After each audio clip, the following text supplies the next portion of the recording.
20-25 साल का सफर और लाखों की भीड़। एक व्यक्ति जिसका नाम सूरजपाल था और बादल नगर जहां मैं ये खड़ा हूं, ये वो गांव है जहां का एक युवक जिसका नाम सूरजपाल था, तीन भाइयों में सबसे बड़ा, और यूपी पुलिस में वो सिपाही से भर्ती हुआ, फिर हेड कांस्टेबल हुआ और हेड कांस्टेबल के बाद अचानक नौकरी छोड़ने के बाद उनको लगा कि उन्हें प्रवचन करना चाहिए, और प्रवचन करते करते वो लोगों में, वंचितों में, गरीबों में, दलितों में इतना लोकप्रिय हो गया कि एकदम से बाबा नारायण हरि बन गया। और अब बाबा बनने के बाद जो लाखों की भीड़ उनके सत्संग में आती है, जो ये गांव वाले हैं, ये गांव वाले जा रहे हैं पूरे, इसी गांव में जन्म हुआ सूरजपाल का।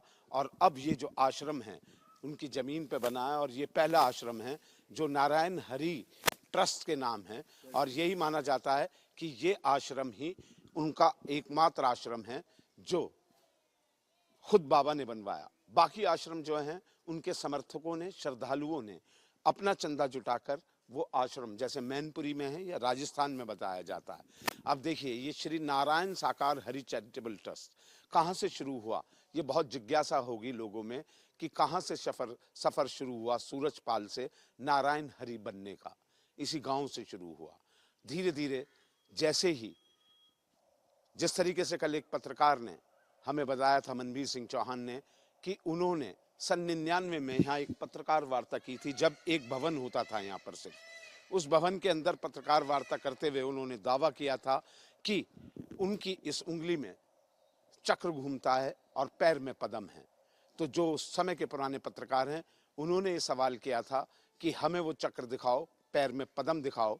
तो पत्रकारों का तो दावा यह है कि ना वो चक्र दिखा पाए थे ना पदम, लेकिन उनका ये कहना था जो मेरे पे विश्वास करने वाले हैं, जो मेरे मानने वाले हैं, उन्हीं को वो चक्र दिखाई देता है, वो पदम दिखाई देता है।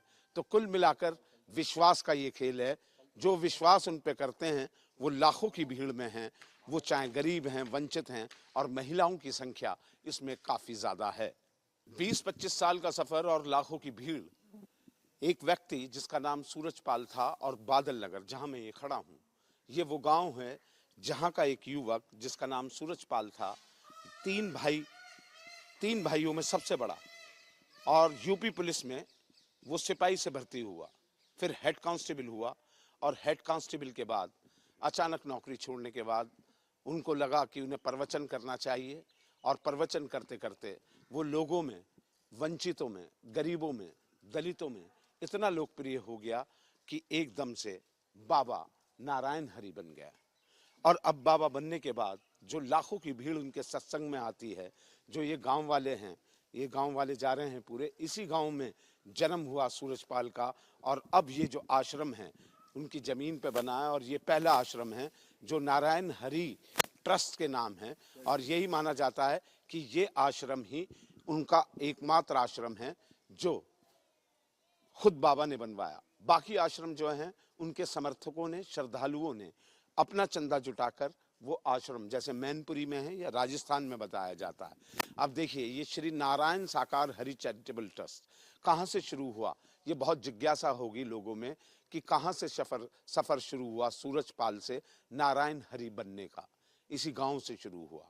धीरे धीरे जैसे ही, जिस तरीके से कल एक पत्रकार ने हमें बताया था, मनवीर सिंह चौहान ने, कि उन्होंने सन 99 में यहाँ एक पत्रकार वार्ता की थी, जब एक भवन होता था यहाँ पर सिर्फ। उस भवन के अंदर पत्रकार वार्ता करते हुए उन्होंने दावा किया था कि उनकी इस उंगली में चक्र घूमता है और पैर में पदम है। तो जो उस समय के पुराने पत्रकार हैं, उन्होंने ये सवाल किया था कि हमें वो चक्र दिखाओ, पैर में पदम दिखाओ। तो पत्रकारों का तो दावा यह है कि ना वो चक्र दिखा पाए थे ना पदम, लेकिन उनका ये कहना था जो मेरे पे विश्वास करने वाले हैं, जो मेरे मानने वाले हैं, उन्हीं को वो चक्र दिखाई देता है, वो पदम दिखाई देता है। तो कुल मिलाकर विश्वास का ये खेल है। जो विश्वास उन पे करते हैं वो लाखों की भीड़ में हैं, वो चाहे गरीब हैं, वंचित हैं, और महिलाओं की संख्या इसमें काफ़ी ज़्यादा है। वीडियो जर्नलिस्ट नवीन पाल के साथ अभिषेक शर्मा, कासगंज, न्यूज़ स्टेट।